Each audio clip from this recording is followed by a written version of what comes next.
di rumah, apa kabar nih semuanya teman-teman? Hari ini ibadah pemuda ada yang baru loh. Hari ini kita akan serundeng koper dan Bapak Pendeta Bayu. Serundeng itu apa sih? Serundeng itu adalah seru-seruan dengan Komisi Pemuda Remaja dan Bapak Pendeta Bayu.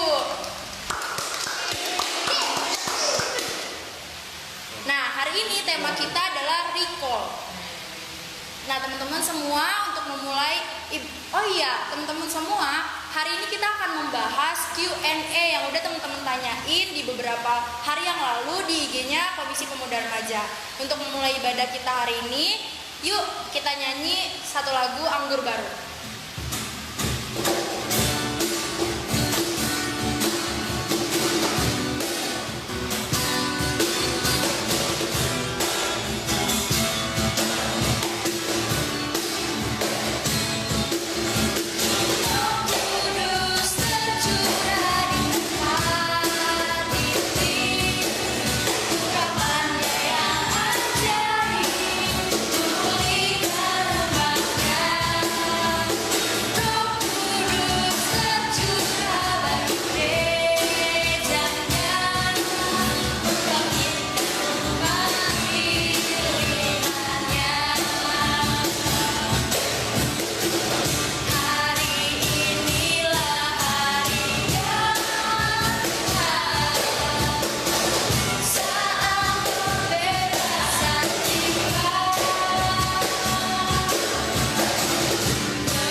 Bersatu di dalam doa pembuka, kita berdoa.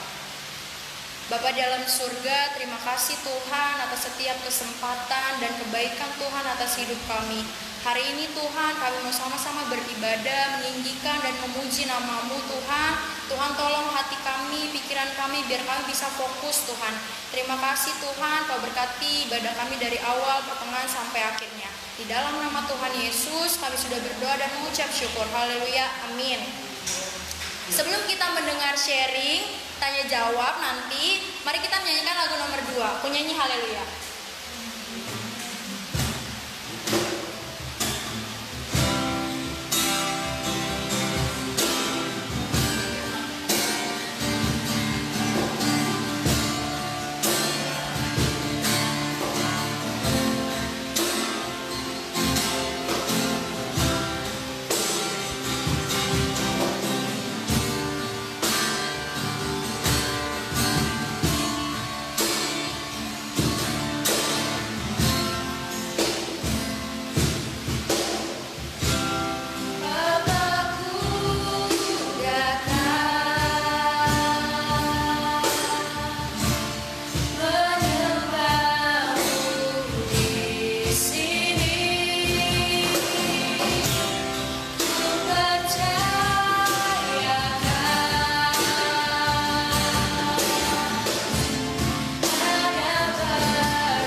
semua, kita akan memulai sesi tanya jawab kita bersama moderator kita Kak Dinar dan Bapak Pendeta Bayu. Kita panggilin aja yuk Kak Dinarnya. Kak Dinar.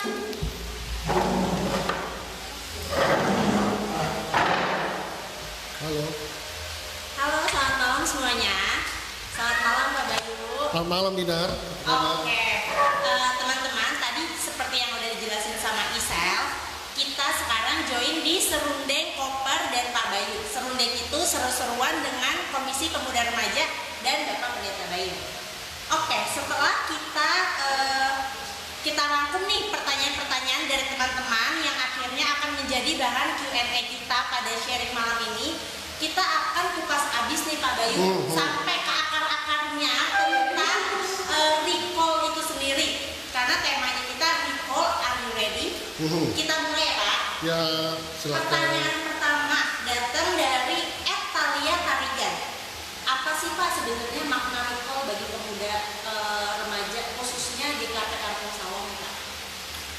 Ya, saya pikir recall adalah pemahaman tentang panggilan kembali. Saya pikir pemuda meminta kita untuk memahami seringkali kita dipanggil Tuhan bukan hanya sekali, tapi 2 kali, bahkan 3 kali dan seterusnya. Panggilan pertama mungkin calling yang pertama kita nggak sadar, tapi jangan-jangan dengan tema recall maka kita harus mulai sadar. Karena ini panggilannya kedua kalinya nih. Nah kalau ini berkaitan dengan panggilan buat anak muda, saya pikir teks Alkitab yang dipakai bisa kita baca Galatia 5 ayat 13. Saya baca bagian depannya saja. Saudara-saudara, memang kamu telah dipanggil untuk merdeka. Jadi ada kata dipanggil, anak muda dipanggil untuk merdeka. Tapi pertanyaannya merdekanya buat apa? Anak-anak muda kan punya kebebasan. Tapi kebebasan itu dipakai buat apa? Dipakai buat melakukan yang sia-sia. Kalau dalam Alkitab katakan melakukan dosa lagi, atau menjalani dengan penuh tanggung jawab.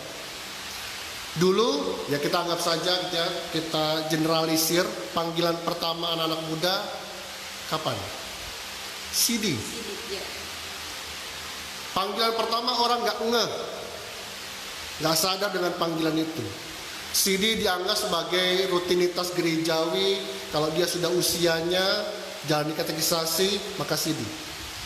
Maka kalau kita mau menghayati recall dalam diskusi kita malam ini, maka sebenarnya kita mau diingatkan lagi, kita dipanggil untuk apa sih?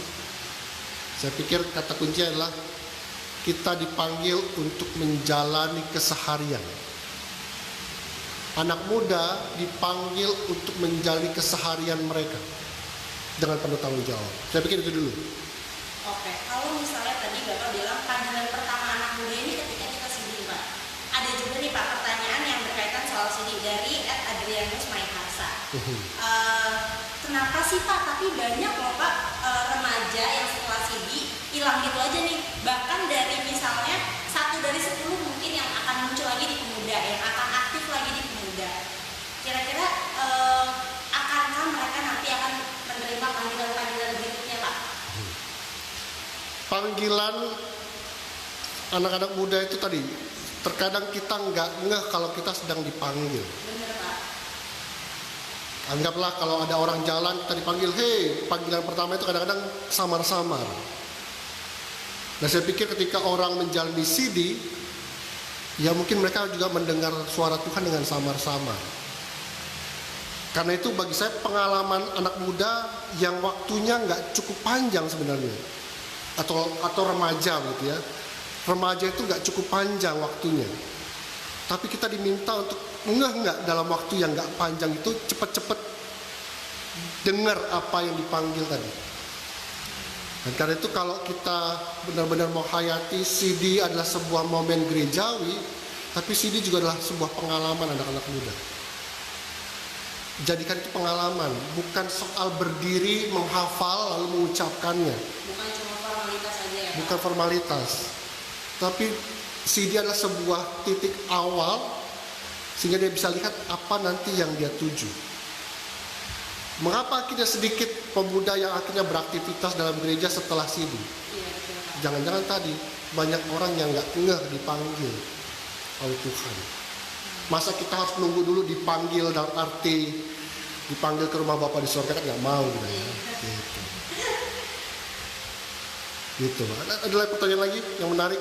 Oke, teman-teman, aku juga mau ingetin buat teman-teman yang belum sempat nanya di DM Instagram kita, kalian masih bisa nanya di komen di bawah ini ya. Kita tunggu pertanyaan kalian. Pertanyaan selanjutnya dari @indira_febriani. Apa sih Pak yang perlu kita persiapin sebelum kita di-call Tuhan? Lalu adakah tantangan-tantangan yang akan kita hadapi nih Pak? Tantangannya itu nanti akan seperti apa? Menarik pertanyaannya. Apakah kita harus siap dulu baru menjalaninya? Iya. Apakah kita harus punya kesiapan terlebih dahulu dipanggil Tuhan? Atau bagaimana? Menurut saya pengalaman tokoh-tokoh dalam Alkitab memberi contoh baik buat kita. Misalkan Yesaya, Yeremia, orang-orang yang dipanggil menjadi nabi Tuhan, apakah mereka siap dulu baru menjalaninya? Yesaya misalkan, ketika dipanggil oleh Tuhan, apa yang dia katakan? Aku ini orang yang najis bibir. Apa artinya najis bibir? Mulutnya kotor. Ya mungkin mulutnya tidak bisa dipercaya, mulutnya mengatakan hal-hal yang tidak benar dan seterusnya. Jadi katakan, saya hidup di negeri yang juga najis bibir. Dengan kata lain, kalau Tuhan panggil, Tuhan aku gak pantas. Ya saya mengatakan begitu kan. Kemudian Yeremia, ketika dipanggil, Tuhan aku tidak pandai berbicara. Aku ini masih muda. Sekali lagi, ketika membaca Alkitab, tokoh-tokoh dalam Alkitab menunjukkan ketika mereka dipanggil, hampir semuanya tidak punya kesiapan. Apa artinya? Tuhan hanya menuntut mau atau tidak. Bukan soal siap atau tidak. Mau atau tidak itu berarti kita menyerahkan apa yang ada pada diri kita, lalu Tuhan yang memperlengkapinya. Anggaplah kalau bicara soal pekerjaan, yang manggil pekerjaan itu pasti punya kriteria sendiri kan? Dan dia tahu betul siapa yang akan nanti diterima dan tidak. Sama seperti hidup dalam panggilan Tuhan, Tuhan yang punya cara untuk melakukan fit and proper test buat kita. Kita diminta mau nggak pada akhirnya kalau sudah dipilih, dan pilihan itu kan datangnya dari Tuhan. Dan itu memang bicara soal dipanggil, maka ini bukan soal kesiapan sekali lagi. Ini soal saya mau atau tidak. Yosua ketika dipanggil untuk memimpin bangsa yang besar dengan usianya yang mungkin masih muda, Tuhan berulang-ulang dalam panggilannya mengatakan, tetapi bagimu kuat dan teguhkanlah hatimu. Artinya apa buat anak-anak muda? Kita ini gereja yang menganut gereja Calvinis. Gereja yang disebut dengan gereja Protestan. Dan kita paham betul beberapa hal tentang pengajaran Johannes Calvin. Dia terkenal juga dengan kata panggilan yang dia pahami. Tapi yang dimaksudkan oleh Johannes Calvin, panggilan itu berarti dua.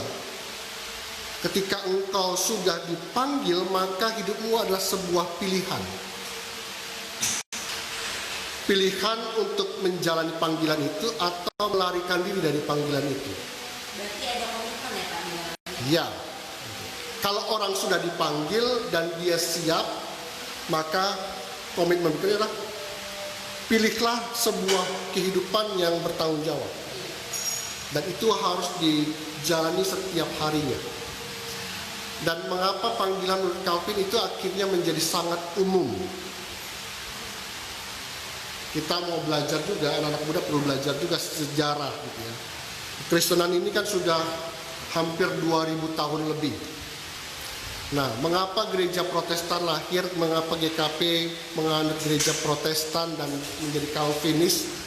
Karena bagi gereja Calvin, Begini, dulu orang menganggap panggilan itu cuma ada di gereja. Panggilan itu cuma ada di kehidupan agama. Tapi Calvin katakan enggak. Panggilan itu ada di keseharianmu. Dulu orang dipanggil itu dalam arti orang dipanggil mau jadi imam, jadi pastor, hidup di biara. Lalu dunia di luar itu, di luar gereja, di luar biara itu dunia kafir di Eropa. Tapi Calvin mengatakan enggak. Semua orang dipanggil Tuhan. Keseharianmu adalah panggilanmu.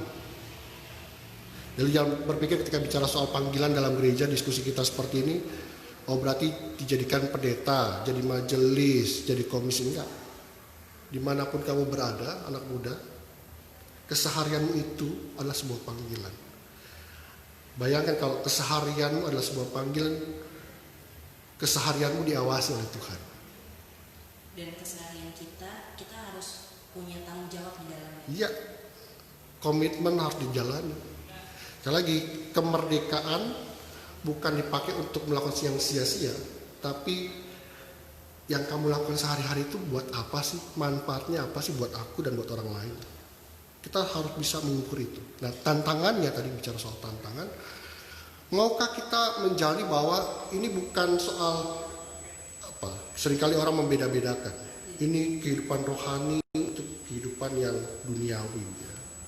Ya kalau apa perbandingannya rohani dan jasmani enggak juga gitu. Tapi kita bicara soal nyanyian-nyanyian yang rohani lalu nyanyian-nyanyian jasmani enggak kita nyanyikan. Bukan itu. Artinya kita nggak bisa membedakan, oh ini di dalam gereja, itu di luar gereja. Di dalam gereja kita menerima panggilan, di luar gereja kita nggak terima panggilan. Enggak. Justru karena kita dipanggil, semua orang dipanggil, bukan hanya pendeta, bukan hanya majelis, tapi semua orang dipanggil berarti dari segi usia, anak-anak sampai dewasa, sampai lansia, laki-laki dan perempuan, maka semua dipanggil dimanapun kau ditempatkan. Tantangannya, ya tantangan keseharianmu itu. Apakah kita masih bisa tetap menunjukkan jati diri sebagai orang Kristen meskipun dalam tantangan yang sehari-hari kita hadapi? Saya pikir gitu. Benar-benar banget sih Pak Bayu, karena saya sendiri justru sebagai kaum muda banyak banget tantangan yang dirasain, apalagi kita sebagai kaum minoritas di Indonesia. Menjadikan jati diri kita tetap terlihat Kristennya gimana nih, kita tetap menunjukkan jati diri kita yang Kristen di lingkungan masyarakat atau lingkungan sekolah atau lingkungan pekerjaan, itu emang berat banget Pak. Itu. Oke, kita lanjut ke pertanyaan selanjutnya ya Pak. Bagaimana cara gereja untuk mendukung pemuda remaja untuk aktif dalam persekutuan di masa pandemi ini? Wah. Agak berat sih Pak. Pertanyaannya menggelitik. Ya saya cuma tidak terlalu terbeban untuk menjawab gitu ya. Mengapa? Karena saya bukan apa yang menjadi pimpinan di jemaat Kampung Sawah. Saya kan cuma anggota jemaat gitu ya. Ya kebetulan sebagai pendeta. Artinya gini, apakah kita mau menjadi anak muda yang senangnya disuapi? Apakah kita mau jadi anak-anak muda yang inginnya didirect, disetir, didrive oleh siapa? Oleh orang dewasa. Pertanyaannya adalah, pertanyaan tadi kan adalah siapa gereja yang dimaksud? Iya. Itu berarti kan siapa? Kalau bilang siapa, berarti majelis gitu ya, majelis. Atau pendeta gitu ya, atau pengurus. Bukankah kita bisa membaliknya? Apa yang bisa gereja lakukan buat mendukung apa yang menjadi kebutuhan pemuda? Prosesnya dibalik. Bukan gereja merancang sesuatu. Saya pikir, kita berpikir ini bagus buat pemuda. Jadi top down kebijakannya, program-programnya.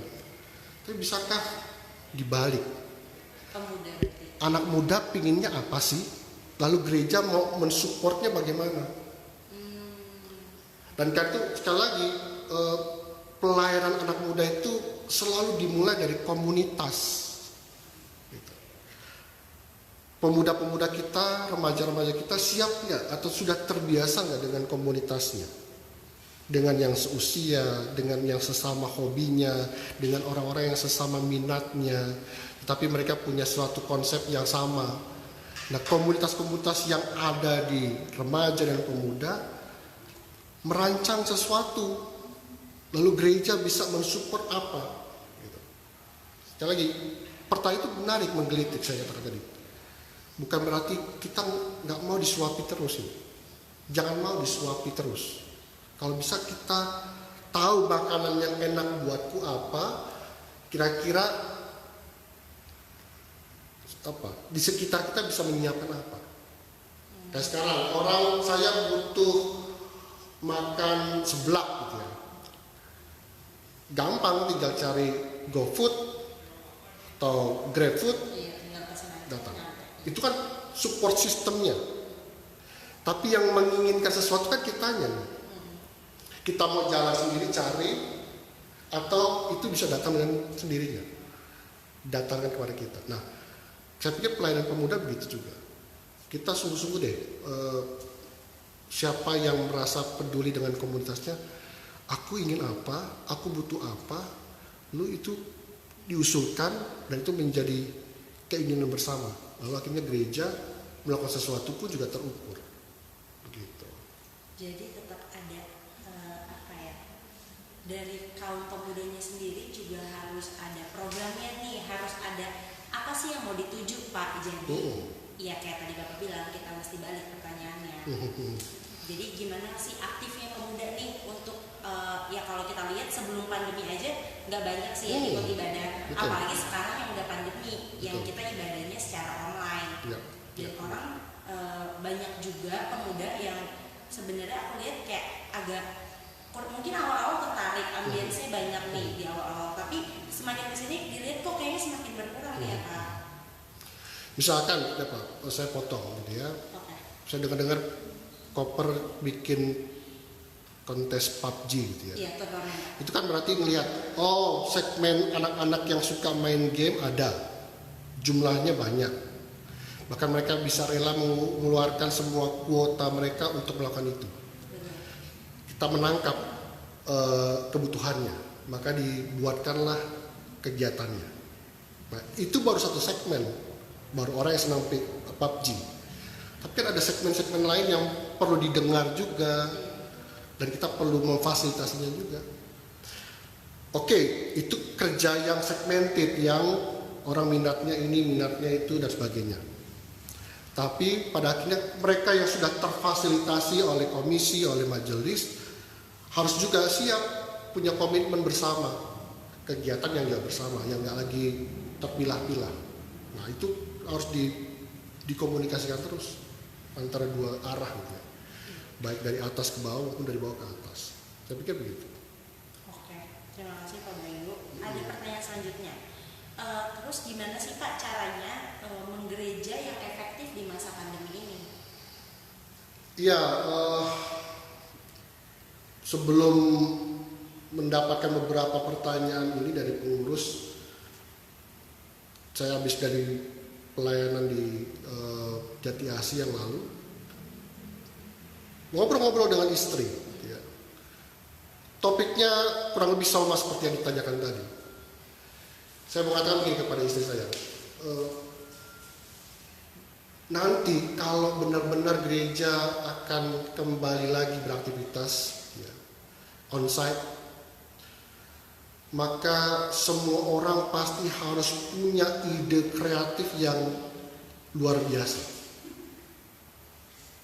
untuk membuat orang tertarik lagi datang.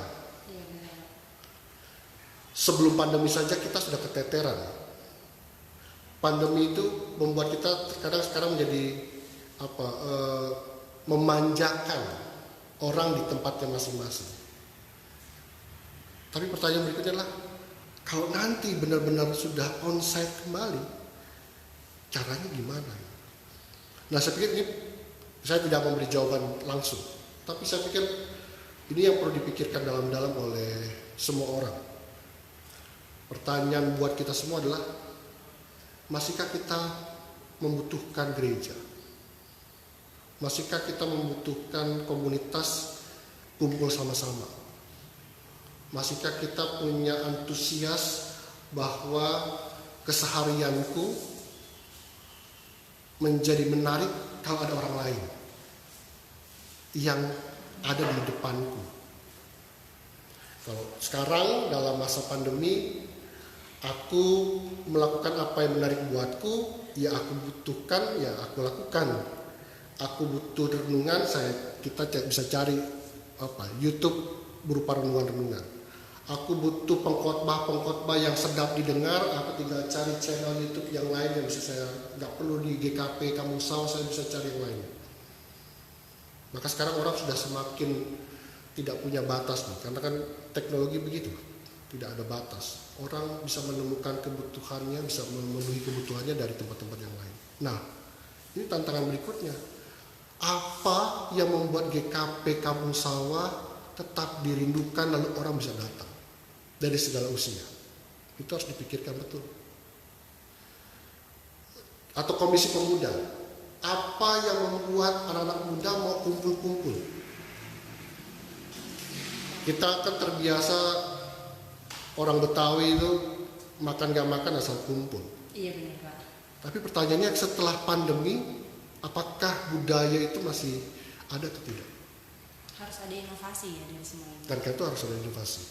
Harus ada sesuatu yang memang dipikirkan yang nggak biasa. Jangan mengulang lagi apa yang terjadi sebelum pandemi, dan juga jangan mengulang lagi apa yang kita lakukan di selama pandemi. Ya, harus ada sesuatu yang baru. Orang menyebutnya kebiasaan baru, new normal. New normal. Oke Pak. Dalam menghadapi new normal ini nih Pak, soal bicara recall tadi ya, gimana sih Pak kita bisa bedain itu tuh panggilan Tuhan atau bukan ya?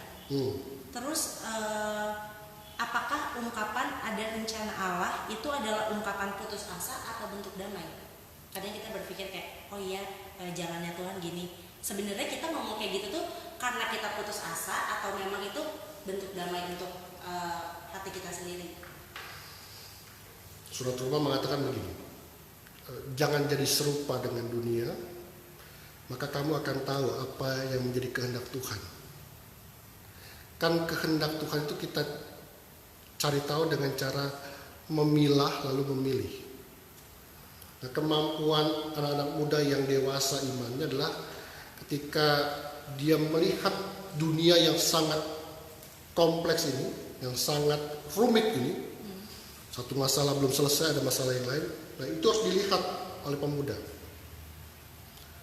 Bahwa ternyata harus dilihat, dipilah-pilah lagi mana yang membuat kita putus asa, mana yang membuat kita semakin dewasa, mana yang mendorong kita menjadi sangat terjatuh, mana yang mengangkat kita menjadi next level. Itu harus dipilah-pilah tuh. Dan kemampuan memilah itu kan tadi pengalaman. Orang butuh waktu menghayati apa yang terjadi dalam kehidupannya. Dan kalau tadi beragama itu bukan soal ritual ke gerejanya gitu, tapi soal hidupku sehari-hari. Kalau ada peristiwa ini, apa maksudnya?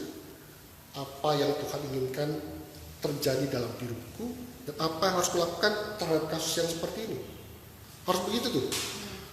Setiap hari, nggak mungkin kita bolong-bolong merefleksikan setiap hari. Kalau kita bolong-bolong merefleksikan setiap hari, ya kita jatuh dengan rutinitas. Sekali, kemampuan memilah dan memilih mana kehendak Tuhan dan kehendak yang si jahat. Pada akhirnya kita bisa melihat. Karena persoalannya adalah perbedaan itu sangat tipis. Dan yang kedua pertanyaannya adalah, kalau ada pergumulan, musibah, ya sudah, ini rencana Tuhan. Bisa dua arti memang. Dua arti, dia memang orang yang beriman, dia berserah betul, oh apa yang terjadi padaku bukan aku mau, tapi Tuhan yang mau. Tapi ada orang-orang yang mengatakan, misalkan dia belum selesai mengerjakan skripsinya, dia belum selesai mengerjakan tugas akhirnya, lalu ada masalah, lalu katakan ini rencana Tuhan. Itu namanya mencobai Tuhan. Dia sendiri yang menunda-nunda, dia sendiri yang tidak melakukan sesuatu, tapi dikatakan ini rencana Tuhan. Tadi bisa dua kemungkinan memang. Orang mengatakan ini rencana Tuhan, ya memang kita berserah penuh bahwa apa yang terjadi dalam hidupku semata-mata kehendak Tuhan yang terjadi. Tinggal aku bagaimana menyikapinya. Tapi yang kedua tadi enggak. Rencana Tuhan maksudnya A, kita pengennya B kan. Yunus diminta pergi untuk melakukan sesuatu, tapi dia pergi untuk melakukan yang lain. Kan selalu begitu tuh dalam kehidupan kita. Kapan sekali nanti kita beralih dari apa yang Tuhan mau, gitu. Apa yang Tuhan rencanakan. Gitu. Oke, ada lagi nih Pak pertanyaan dari teman-teman soal bicara janganlah kamu menjadi serupa dengan dunia ini. Gimana sih Pak caranya supaya kaum muda nih nggak menjadi serupa dengan dunia ini? Terus ketika kita terikat dengan dunia, justru kalau dibandingin dengan dunia rohani dan duniawi kita, kayaknya aku sendiri lebih banyak menghadapi duniawi aku daripada rohaninya sendiri nih Pak. Sekali lagi saya ingin mengatakan begini, kita nggak bisa memilah-milah dunia gitu ya. Itu duniawi, ini sorgawi. Itu jasmani, ini rohani gitu ya. Itu dunia sekuler, ini dunia yang agamawi gitu ya. Nggak bisa begitu. Karena kita hidup di dunia yang kedua-duanya kita jalani kan. Kita nggak bisa membagi diri kepribadian kita. Kalau di gereja kita menjadi sangat rohani, lalu di tempat yang lain kita menjadi orang yang sangat berbeda. Kita bukan orang yang begitu kan. Aku yang datang ke gereja, besok Senin saya bekerja beraktivitas seperti sedia kala. Maka aku yang sudah mendengar sesuatu di gereja, itulah yang aku lakukan di kehidupan hari Senin sampai hari-hari berikutnya. Apa yang aku alami di hari-hari kita mengatakan waktu kerja kita, weekday kita, lalu kemudian kita merefleksikan di Sabtu dan Minggu. Apa yang aku alami? Sudahkah aku cukup berhasil menjalani hari-hari tadi? Atau aku tadi gampang mengikuti arus dunia? Misalkan dunia melakukan sesuatu karena itu sudah sangat umum dilakukan orang lain, meskipun salah, tapi karena sudah terbiasa, aku ikut-ikutan. Itu kan menjadi serupa dengan dunia. Kadang kita memang diminta untuk berlaku berbeda dari apa yang umum, apa yang biasanya orang lain lakukan. Nah, itu dituntut memang jati diri yang kokoh dalam diri orang Kristen. Oke, menarik ya teman-teman. Jadi gimana kita bisa tanggung jawab terhadap diri kita, tanggung jawab di dalam tanggung jawab itu gimana kita bisa punya komitmen dalam menjalani hidup kita untuk tidak menjadi serupa dengan dunia. Kita kembali lagi Pak soal masalah recall tadi Pak. Sekarang kan dari pengurus sendiri kita udah punya program selama pandemi ini kita beribadah secara virtual dengan Zoom atau aplikasi yang lainnya. Tapi banyak juga teman-teman yang dengan beralasan iya nggak punya kuota, iya waktunya nggak ada nih, iya ketiduran segala macam. Tapi ketika kita buka turnamen PUBG nih Pak, yang kuotanya bakal mungkin akan lebih besar daripada kita Zoom call atau aplikasi lain untuk beribadah. Mereka lebih tertarik itu tuh Pak. Gimana sih Pak kita mengatasinya nih Pak? Jadi kita sebenarnya dari pengurus sendiri jadi bingung nih, mesti gimana nih, kita mau tetap jalanin ada ibadah nih, kita rindu beribadah bareng teman-teman. Tapi teman-teman juga kayaknya antusiasnya agak kurang nih Pak kalau misalnya kita beribadah secara online. Saya menjawabnya dengan hal yang lain. Kita di masa pandemi ini terbiasa segala sesuatu virtual. Betul. Atau kita berada di dunia maya sebenarnya. Itu bukan dunia nyata sebenarnya. Relasi kita menjadi relasi yang tidak lagi dekat dalam arti interaksi fisik. Karena dimanapun dalam sejarah kehidupan kita perlu berinteraksi secara fisik. Tapi karena pandemi, ya karena ada persoalan, maka kita memang dituntut untuk tidak bertemu seperti sedia kala. Tetapi teknologi yang berkembang saat ini juga termasuknya adalah games. Kan kita sebenarnya hidup dalam dunia maya sebenarnya pada akhirnya. Bahwa kita tidak melakukan sesuatu yang real. Kalau itu dilakukan hanya sekedar hobi, it's okay.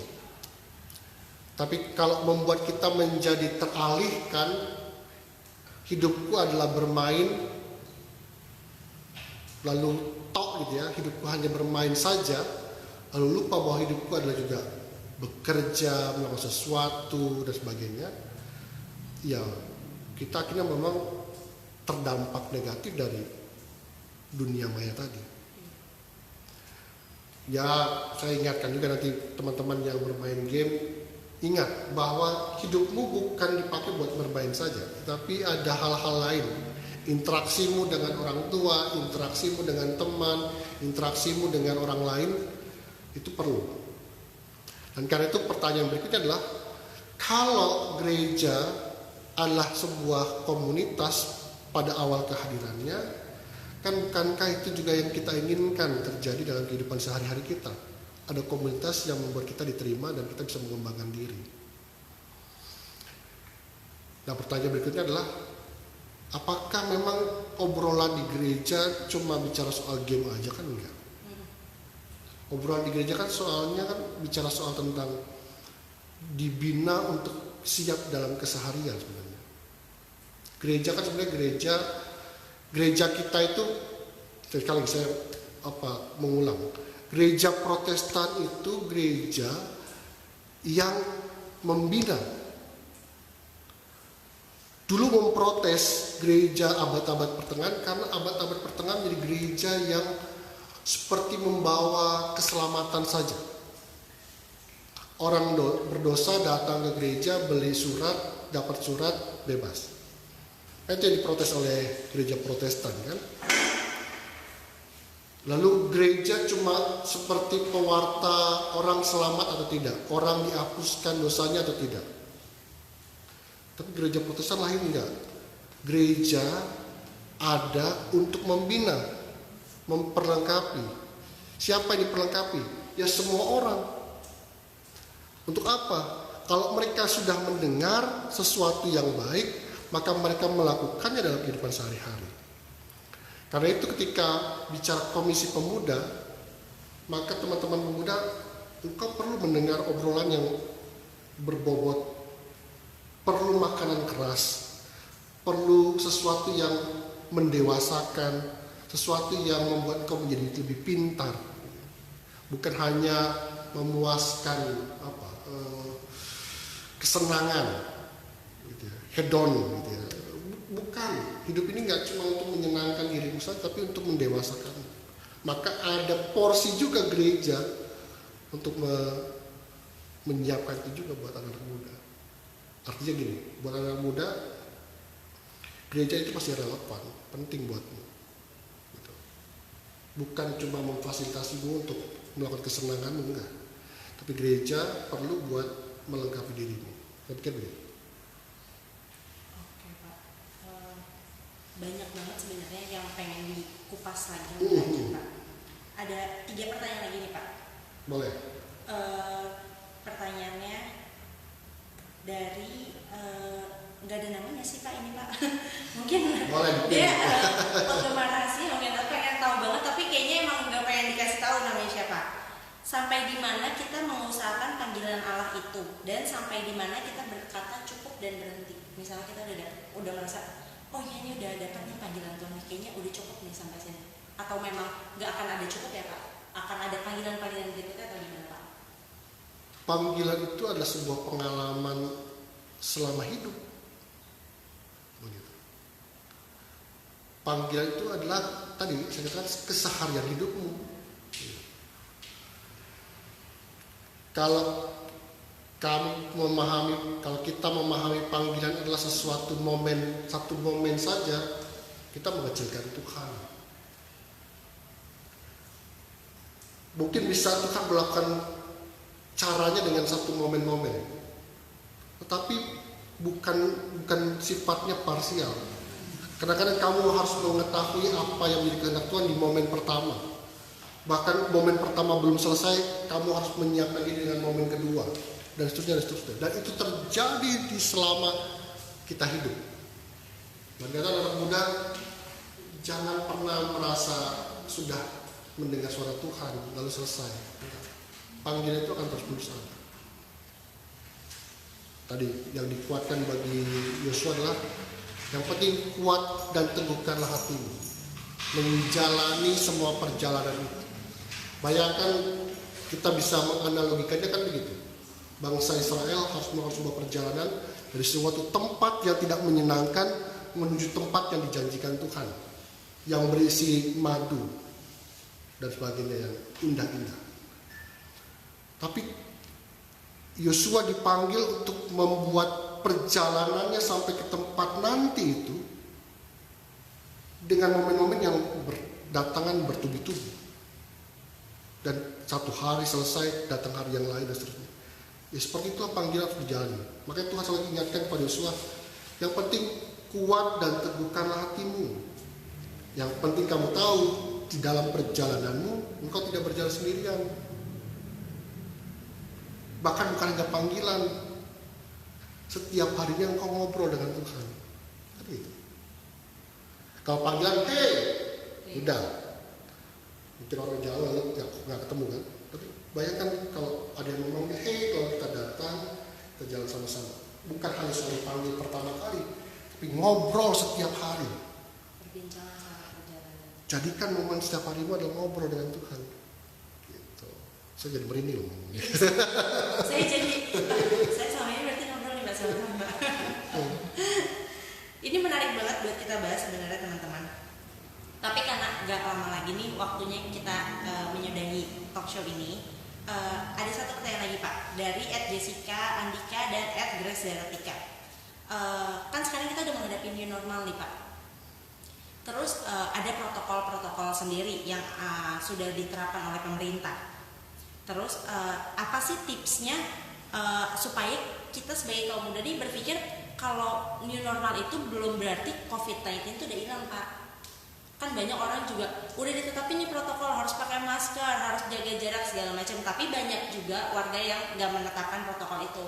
Oh iya main kesana sini, oh ngumpul sana sini, berasa kayak COVID-19 udah hilang. Iya. Padahal kita sebenarnya lagi hidup berdampingan nih sama COVID-19 nih. Betul. Dan terus menurut Bapak kapan sih Pak ibadah pemuda ini kira-kira kita akan memulai tatap muka kembali seperti sebelum pandemi gitu Pak? Iya, kita pahami istilah new normal. Kita mau persempit itu keputusan negara atau lingkupnya lebih kecil, negara Indonesia. Kita harus pahami mengapa presiden dan para kabinet memutuskan harus siap dengan kehidupan, dengan tatanan kehidupan baru, new normal tadi. Kan sebenarnya itu ingin mengatakan new normal untuk pemulihan ekonomi.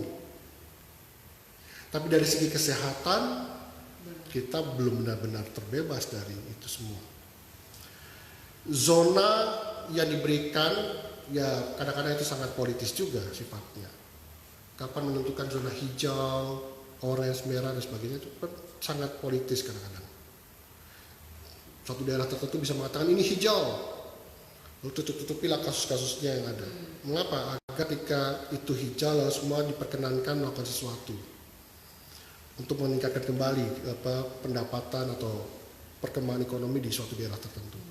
Sangat politis. Jadi katakan bahwa new normal itu bukan benar-benar kita hidup dalam kehidupan yang sudah terbebas dari COVID. Vaksin belum ditemukan, meskipun kita mendengar beberapa berita sedang ada uji coba.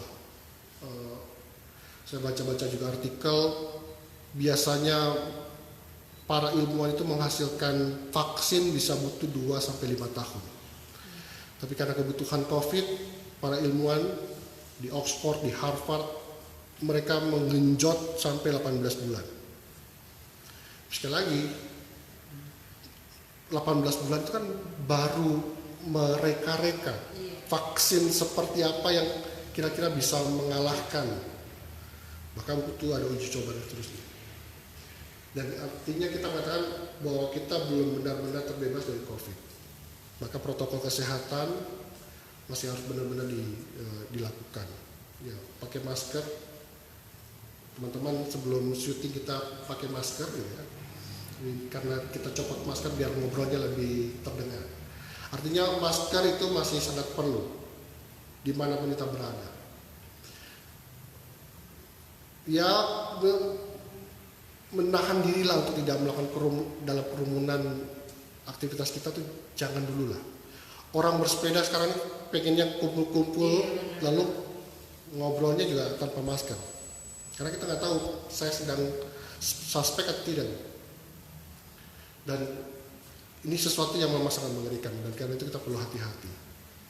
Itu terkait dengan new normal. Kapan kita bisa kumpul-kumpul lagi? Sekali lagi, kalau vaksin sudah ada, obat-obatan sudah diproduksi, saya pikir itu baru kita bisa melakukan aktivitas kembali. Karena tadi kita kadang juga tidak yakin bahwa kita sungguh-sungguh terbebas dari COVID-19. Ya, karena itu kita sabar-sabar dulu lah, gitu ya. Oke, terima kasih Pak Bayu dan terima kasih teman-teman semua yang sudah menyampaikan pertanyaan-pertanyaannya di program Q&A kita kali ini. Pak Bayu ada tips satu kalimat aja tips buat teman-teman atau kayak ujangan nih buat teman-teman. Kalau satu kalimat agak susah ya. Oh ya, agak panjang ya Pak. Closing statement lah gitu ya. Closing statementnya adalah gini. Belajar dari tokoh-tokoh Alkitab, tidak semua dari mereka siap dipanggil Tuhan. Tapi dengan arti bahwa Tuhanlah yang akan memperlengkapi sampai kita siap. Dan karena itu mari beri dirimu diperlengkapi Tuhan sehingga engkau siap menerima panggilan Tuhan. Yesaya pada akhirnya mengatakan, ini aku, teruslah aku. Jika kita sekarang diminta recall, are you ready? Maka kita akan mengatakan, ya, I'm ready. Gitu. Oke, terima kasih teman-teman semua. Terima kasih juga Pak Bayu. Sama-sama. Ya. Ingat ya teman-teman, recall, are you ready? I'm ready. Stay safe and stay healthy. Kita kembalikan kepada Liturgus, Isel, dan JJ. Wah, seru banget ya Q&A, tanya jawab kita hari ini. Keren banget ya. Kira-kira bakalan ada lagi nggak ya Q&A kayak gini? Tungguin aja ya teman-teman semua. Untuk mengakhiri ibadah ini, mari kita menyanyikan satu lagu, Dengar Dia Panggil Nama Saya.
mengakhiri ibadah kita hari ini akan ditutup dalam doa oleh Bapak Pendeta Bayu. Dipersilakan.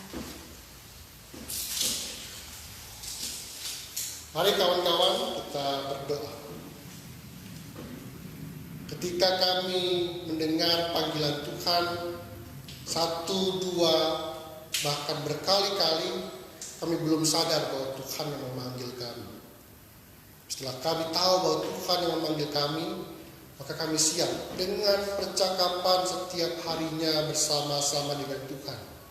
Maka perjalanan kami, dimanapun kami berada, setiap harinya kami tahu obrolan bersama dengan Tuhan menyenangkan hati dan menguatkan kami menjalani keseharian kami masing-masing. Karena Tuhan, pimpinlah kami melewati masa-masa sulit pandemi ini dengan berjalan bersama Tuhan sebagai sahabat di samping kami. Makasih ya Tuhan untuk kesehatan kami sebagai anak-anak muda GKP Kampung Sawah ini. Berkatilah setiap kami yang mendengarkan firman-Mu dengan sungguh-sungguh. Dalam nama Tuhan kami Yesus Kristus, kami berdoa. Amin. Bapa,